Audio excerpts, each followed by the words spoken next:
Two brothers, Zeta 40 and Zeta 42, the leaders of the Zetas Cartel, now known as Cartel del Noreste, are now in U.S. custody after being extradited.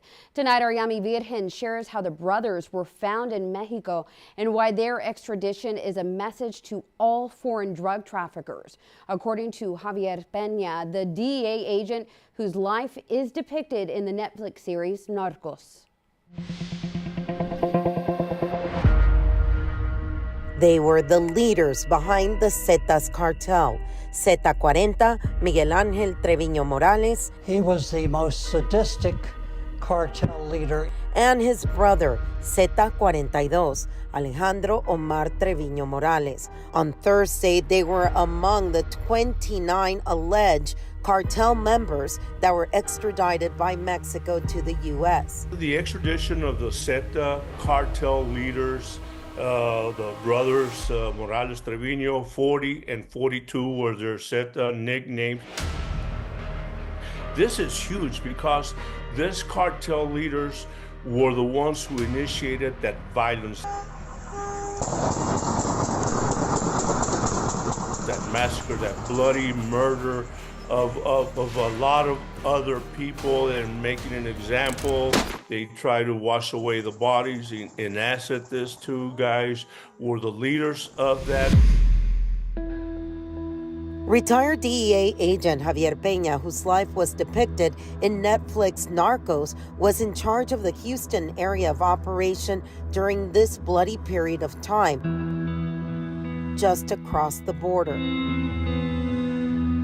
This is great that they're finally going to end up serving justice in the United States. The story of Zeta 40 and Zeta 42 is well known, but no one knows it as well as law enforcement and the confidential informants, or CIs, who helped get them behind bars. I worked all the border from Laredo, Eagle Pass, Nuevo Laredo, Nuevo León, Tamaulipas. This man, whom we will call Mario, wants his identity protected. He was an informant for local and federal agencies in their efforts to stop the drug trafficking that comes into the U.S. through Texas. The way it happened was he was moving through what we call brechas, which are little dirt roads behind the main cities. And some of my people that were in Mexico at the time, because I would go in and out of Mexico myself, but I got an alert. We had a team here on the U.S. side that alerted a team in the Mexican side.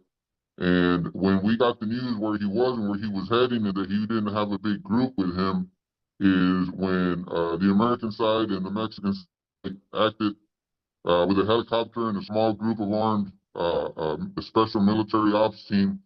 And he was able to get picked up in a dirt road with none of his sicarios with him. Zeta 42 was picked up a few years later, but Mario and others in the DEA say the brothers continued to call the shots from inside jails in Mexico.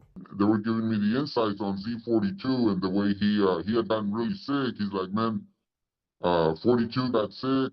He needs a kidney transplant.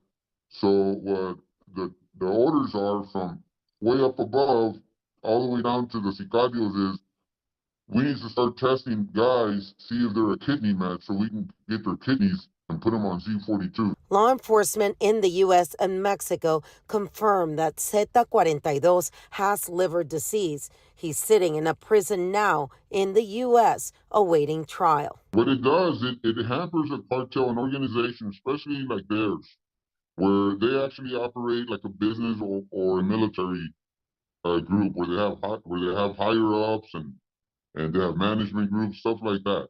But in their case, even though they were in custody, it totally throws off the organization, because now they still exist and they're going to look for leaders, but it causes chaos within themselves.